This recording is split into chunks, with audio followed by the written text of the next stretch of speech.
ജ്ഞാനേശ്വരി അധ്യായം 2 സാഖ്യയോഗം തുടർന്ന് വായിക്കുന്നു.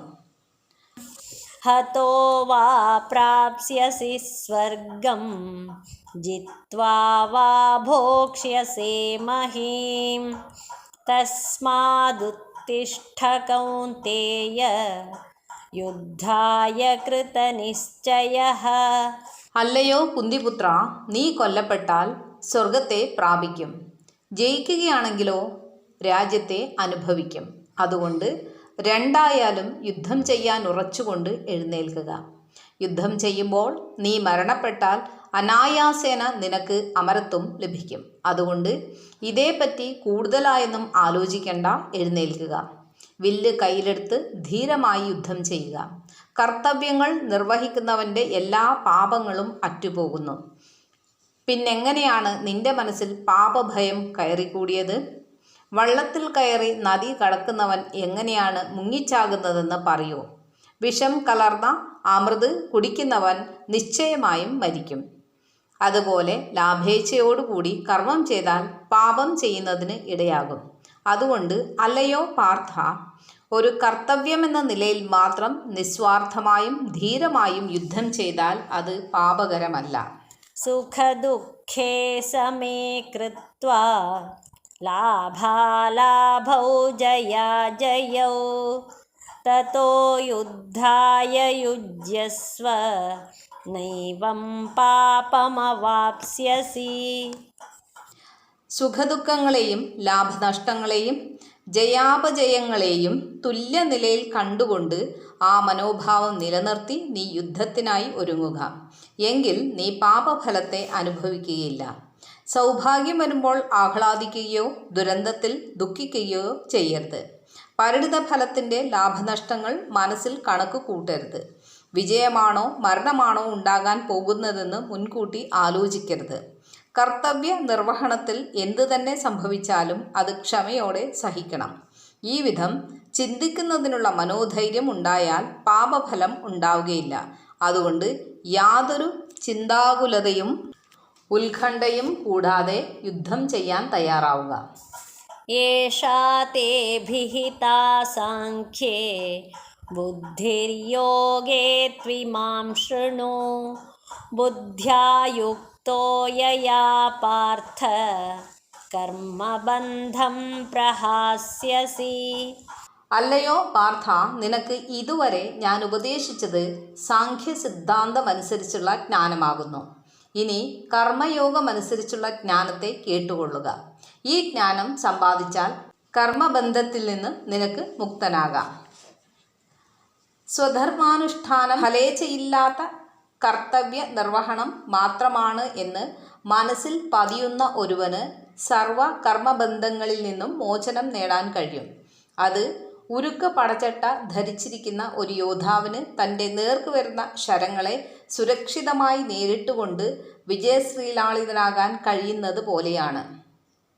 നേഹാഭിക്രമനാശോസ്തി പ്രത്യവായോ ന വിദ്യത്തെ സ്വൽപമപ്യസ്യ ധർമ്മസ്യ ത്രായത്തെ മഹതോ ഭയാത്.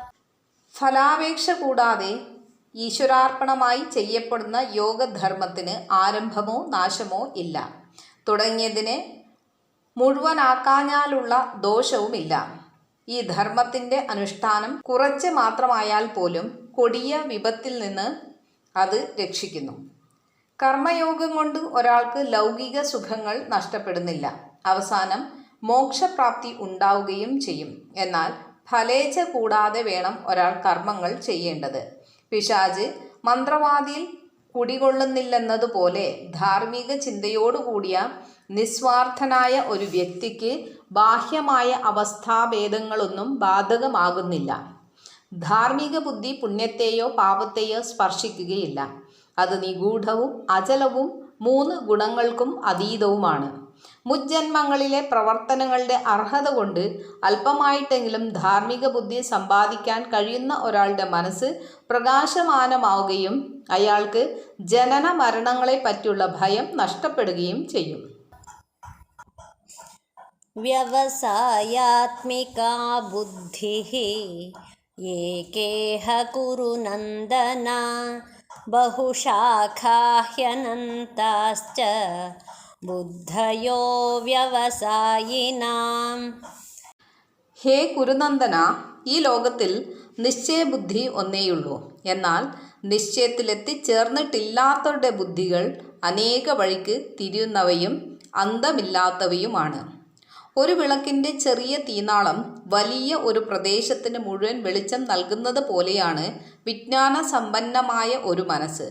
അതെത്ര ചെറുതാണെങ്കിൽ കൂടി അതിനെ ഒരിക്കലും തരം താഴ്ത്തി കാണരുത്. വിവേകശാലികൾ ഇത് ലഭിക്കുന്നതിന് വേണ്ടി വളരെ ആഗ്രഹിക്കാറുണ്ടെങ്കിലും അപൂർവമായേ ഇത് ഒരാൾക്ക് ലഭിക്കാറുള്ളൂ. സ്പർശമണി മറ്റ് സാധാരണ രത്നങ്ങളെ പോലെ ലഭിക്കുന്നതല്ല. ഭാഗ്യമുണ്ടെങ്കിൽ മാത്രമേ അമൃതത്തിൻ്റെ ഒരു തുള്ളിയെങ്കിലും കിട്ടുകയുള്ളൂ.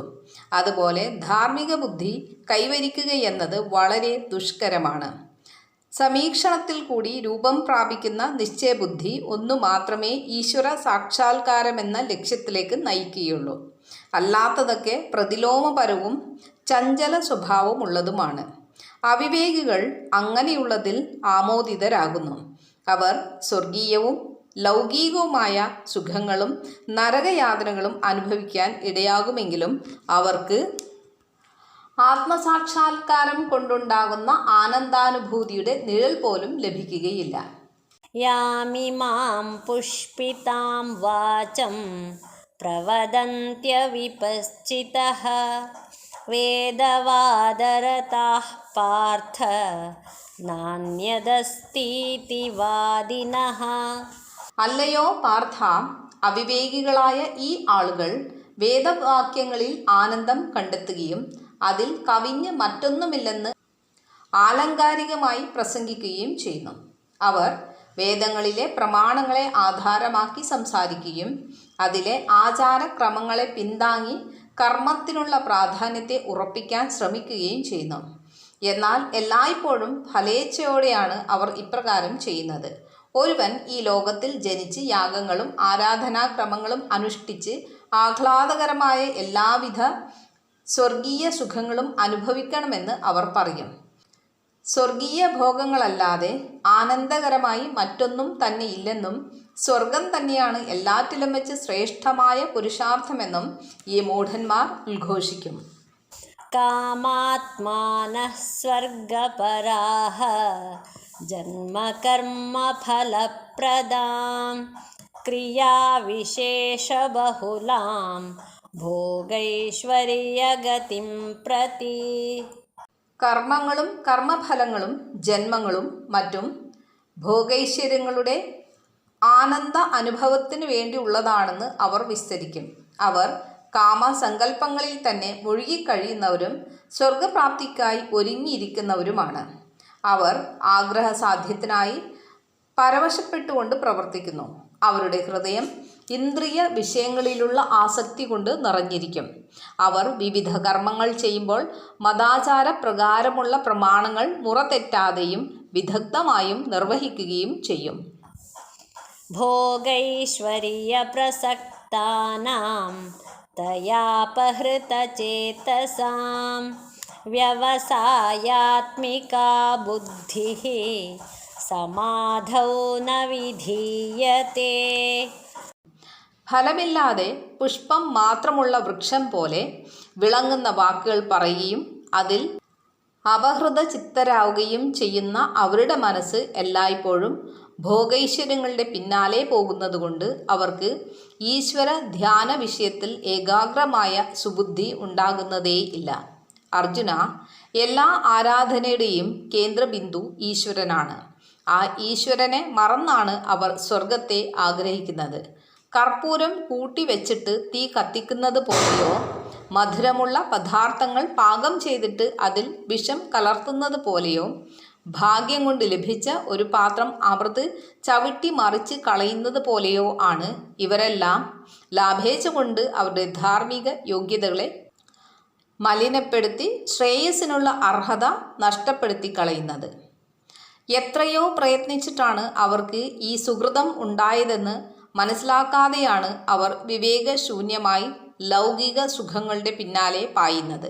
അതുകൊണ്ട് അല്ലയോ അർജുന, ഇപ്രകാരമുള്ള ആളുകൾ വേദപ്രമാണങ്ങളെ വ്യാഖ്യാനിച്ച് ആസ്വാദനം നടത്തുമ്പോഴും അവരുടെ ചിത്തവൃത്തി ദുർദമമായിരിക്കും.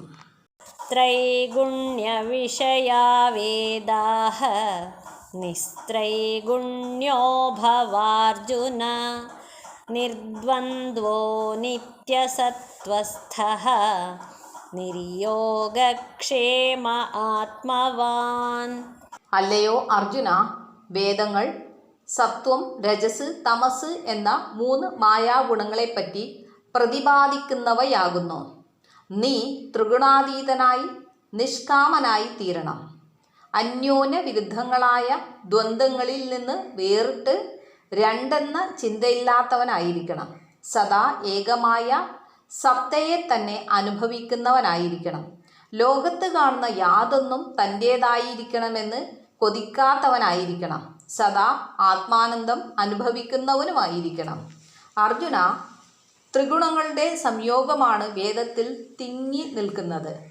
എന്നാൽ എല്ലാ ഉപനിഷത്തുകളും സത്വഗുണത്തെ പ്രകീർത്തിക്കുന്നവയാണ്. മറ്റുള്ള മതഗ്രന്ഥങ്ങൾ രജസ്, തമസ് എന്നീ ഗുണങ്ങളെ ഉൾക്കൊള്ളുന്നവയും സ്വർഗപ്രാപ്തിക്ക് വേണ്ടിയുള്ള യജ്ഞങ്ങളുടെ ആചാരക്രമങ്ങളെ നിർദ്ദേശിക്കുകയും ചെയ്യുന്നവയാണ്. ഇവകൾ സുഖദുഃഖങ്ങൾക്ക് മാത്രം കാരണമാകുന്നുവെന്ന് മനസ്സിലാക്കി നിന്റെ മനസ്സിനെ അതിൽ വ്യാപരിപ്പിക്കരുത്. നീ ഗുണത്രയങ്ങളെ ഒഴിവാക്കുകയും ഞാനെന്നും എൻ്റേതെന്നും ഉള്ള വിചാരം നിന്റെ മനസ്സിനെ വിഷലിപ്തമാക്കുന്നതിന് അനുവദിക്കാതിരിക്കുകയും ആത്മാവിൽ നിന്ന് നിർഗളിക്കുന്ന ആനന്ദാനുഭൂതി ഒരു നിമിഷത്തേക്ക് പോലും വിസ്മരിക്കാതിരിക്കുകയും വേണം. യാവാനർത്ഥ ഉദപാനേ സർവതഃ സംപ്ലുതോദകേ താവാൻ സർവേഷു വേദേഷു ബ്രാഹ്മണസ്യ വിജാനതഃ. സർവത്ര ജലം നിറഞ്ഞിരിക്കെ ചെറു ജലാശയങ്ങൾ കൊണ്ട് എത്രത്തോളം പ്രയോജനമുണ്ട്. ബ്രഹ്മജ്ഞാനിക്ക് സർവ്വവേദങ്ങളെ കൊണ്ടും അത്രത്തോളം പ്രയോജനമേ ഉള്ളൂ. വേദങ്ങൾ വിസ്തരിച്ച് ഉപദേശിക്കുകയും വിവിധ തരത്തിലുള്ള ധാർമ്മികാചാരക്രമങ്ങൾ നിർദ്ദേശിക്കുകയും ചെയ്യുന്നുണ്ടെങ്കിലും നമ്മുടെ ശാശ്വതമായ നന്മയ്ക്ക് ഉതകുന്നത് മാത്രം നാം തിരഞ്ഞെടുത്ത് സ്വീകരിക്കണം. സൂര്യൻ ഉദിക്കുമ്പോൾ അനേകം വീഥികൾ നമ്മുടെ മുന്നിൽ തെളിഞ്ഞു വരും. എന്നാൽ നാം എല്ലാ വഴികളിൽ കൂടിയും ഒരേ സമയത്ത് നടക്കാറുണ്ടോ? ഭൂമിയിൽ ജലം നിറഞ്ഞൊഴുകിയാലും നമ്മുടെ ആവശ്യത്തിന് വേണ്ടത് മാത്രമല്ലേ നാം എടുക്കാറുള്ളൂ. അതുപോലെ ജ്ഞാനികൾ വേദത്തിൽ അടങ്ങിയിരിക്കുന്ന എല്ലാറ്റിനെയും പറ്റി കൂലങ്കഷമായി പര്യാലോചിച്ചിട്ട് നിത്യസത്യത്തെ മാത്രം അംഗീകരിക്കുന്നു. കർമ്മണ്യേവാധികാരസ്തേ മാ ഫലേഷു കദാചന മാ കർമ്മഫലഹേതുർഭൂഃ മാ തേ സംഗോസ്ത്വകർമ്മണി. നിനക്ക് കർമ്മം ചെയ്യുന്നതിന് മാത്രമേ അർഹതയുള്ളൂ. കർമ്മഫലങ്ങൾക്ക് അർഹതയുണ്ടെന്ന് കരുതരുത്. നീ ഒരിക്കലും ഫലത്തെ ഉദ്ദേശിച്ച് കർമ്മം ചെയ്യുന്നവനായി തീരരുത്. എന്നാൽ കർമ്മം ചെയ്യാതിരിക്കുന്നതിൽ താല്പര്യവും പാടില്ല. അല്ലയോ അർജുന, ശ്രദ്ധിക്കുക. എങ്ങനെയൊക്കെ ചിന്തിച്ചാലും നിനക്ക് അനുവർത്തിക്കാൻ കഴിയുന്ന ഏകമാർഗം നിന്റെ കർത്തവ്യം നിറവേറ്റുക എന്നുള്ളതാണ്. ഇതിൻ്റെ നാനാവശങ്ങളും പരിഗണിച്ചതിന് ശേഷം ഞാൻ പറയുകയാണ്, നിനക്ക് നിശ്ചയിച്ചിട്ടുള്ള കർമ്മത്തിൽ നിന്ന് ഒഴിഞ്ഞു മാറരുത്. അതിൻ്റെ ഫലത്തിൽ നിനക്ക് ഇച്ഛയുണ്ടാവരുത്. ദുഷ്കർമ്മങ്ങളൊന്നും ചെയ്യാതെ നിഷ്കാമനായി സൽക്കർമ്മങ്ങൾ മാത്രം ചെയ്യുക.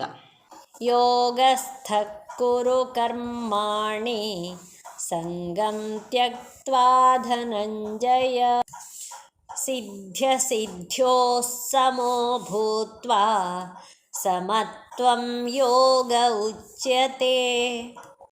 അല്ലയോ അർജുന, ബ്രഹ്മനിഷ്ഠനായി ജയത്തിലും പരാജയത്തിലും ചിത്തത്തെ സമനിലയിൽ നിർത്തി ഫലാസക്തി വെടിഞ്ഞ് കർമ്മങ്ങൾ അനുഷ്ഠിക്കൂ. മനസ്സിൻ്റെ സമനിലയാണ് ആത്മനിഷ്ഠ അഥവാ യോഗം.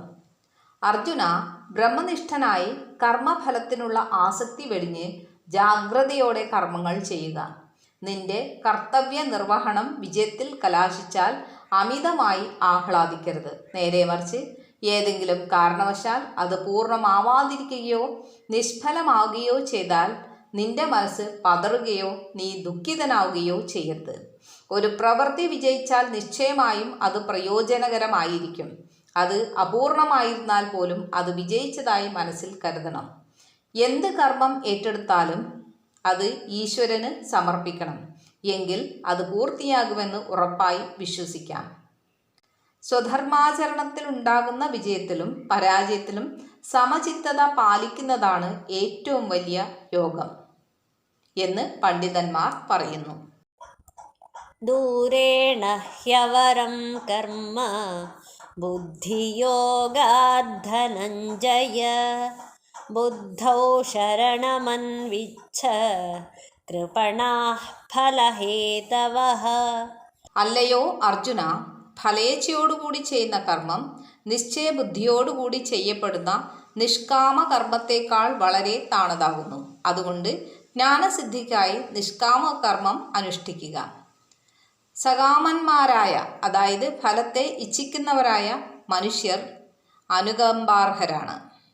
ബുദ്ധിയുക്തോ ജഹാതീഹ ഉഭേ സുകൃതദുഷ്കൃതേ തസ്മാദ്യോഗായ യുജ്യസ്വ യോഗഃ കർമ്മസു കൗശലം. സുഖദുഃഖാദികളിൽ സമത്വ ബുദ്ധിയോടുകൂടിയവൻ ഇഹലോകത്തിൽ തന്നെ സുകൃത ദുഷ്കൃതങ്ങളെ രണ്ടിനെയും ഉപേക്ഷിക്കുന്നു. അതിനാൽ നീ ജ്ഞാനോപായമായ നിഷ്കാമ കർമ്മയോഗത്തിനായിക്കൊണ്ട് യത്നിച്ചാലും എന്തെന്നാൽ കർമ്മങ്ങളിലുള്ള സാമർഥ്യം തന്നെയാണ് യോഗമെന്ന് പറയപ്പെടുന്നത്. അല്ലയോ അർജുന, മനസ്സിൻ്റെ സമചിത്തതയാണ് യോഗത്തിൻ്റെ കാതൽ.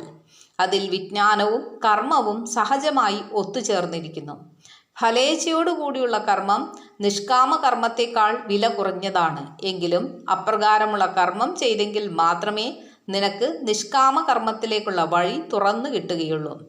എന്തുകൊണ്ടെന്നാൽ നിഷ്കാമ കർമ്മം സ്വാർത്ഥോദ്ദേശരഹിതമായ എല്ലാ കർമ്മങ്ങളുടെയും പരിസമാപ്തിയാണ്. അതുകൊണ്ട് നീ നിഷ്കാമ കർമ്മത്തിൽ അഭയം തേടുക. കർമ്മഫലത്തിലുള്ള ആഗ്രഹം നിന്റെ ഹൃദയത്തിൽ നിന്ന് നിശേഷം ഒഴിവാക്കുക. നിഷ്കാമകർമ്മം ചെയ്തവർ ഐഹിക ജീവിതത്തിൻ്റെ മറുകര കടക്കുകയും പുണ്യപാപങ്ങളുടെ ബന്ധനത്തിന് അതീതരായി തീരുകയും ചെയ്തിട്ടുണ്ട്.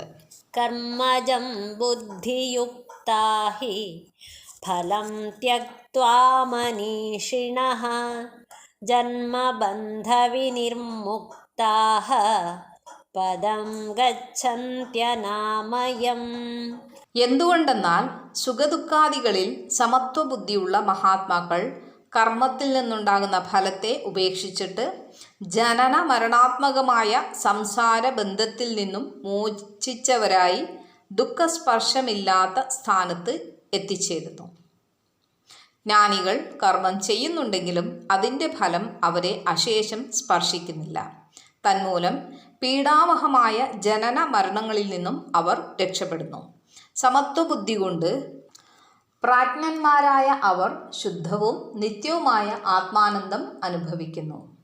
യദാ തേ മോഹകലിലം ബുദ്ധിർവ്യതിതരിഷ്യതി തദാ ഗന്താസി നിർവേദം ശ്രോതവ്യസ്യ ശ്രുതസ്യ ച. എപ്പോഴാണോ നിന്റെ ബുദ്ധി ദേഹമാണ് ആത്മാവെന്ന അജ്ഞാനദോഷത്തെ കടക്കുന്നത്, അപ്പോൾ നീ ഇതുവരെ കേട്ട വേദാർത്ഥത്തിലും ഇനി കേൾക്കേണ്ടതായിട്ടുള്ളതിലും വിരക്തി കൈവന്നവനായി തീരും. നിന്റെ മനസ്സിലുള്ള വിഭ്രാന്തി ഒഴിവാക്കി വൈരാഗ്യത്തിന് സ്ഥാനം നൽകുമ്പോൾ നീ ഈ അവസ്ഥയിൽ എത്തിച്ചേരും. അപ്പോൾ നിനക്ക് നിർമ്മലവും അഗാധവുമായ ആത്മജ്ഞാനം കരഗതമാവുകയും നിന്റെ മനസ്സ് സ്വയമേവ അനാസക്തമാവുകയും ചെയ്യും. ശ്രുതി വിപ്രതിപന്നാ തേ യദാ സ്ഥാസ്യതി നിശ്ചലാ സമാധാവചലാ ബുദ്ധിഃ തദാ യോഗമവാപ്സ്യസി. ലൗകികമായും വൈദികമായുമുള്ള അനേകാർത്ഥങ്ങൾ കേട്ട് ചലിച്ചുകൊണ്ടിരിക്കുന്ന നിന്റെ ബുദ്ധി അഥവാ അന്ധക്കരണം എപ്പോഴാണോ നിശ്ചലമായി പരമാത്മാവിൽ അല്ലെങ്കിൽ ഇടവിടാത്ത ധ്യാനത്തിൽ സ്ഥിരമായി നിൽക്കുന്നത്, അപ്പോൾ നീ യോഗത്തെ പ്രാപിക്കുന്നു. അപ്പോൾ വിഷയസുഖങ്ങളുടെ പിന്നാലെ അലഞ്ഞു നടക്കുന്ന നിന്റെ മനസ്സ് ആത്മാവിൻ്റെ ധ്യാനത്തിൽ ഉറച്ചു നിൽക്കുന്നു. ധ്യാനാനന്ദത്തിൽ മനസ്സ് സുസ്ഥിരമാകുമ്പോൾ ഈ യോഗത്തെ വിവേകം കൊണ്ടുണ്ടായ പ്രജ്ഞയാകുന്ന സമാധിയെ പ്രാപിക്കും.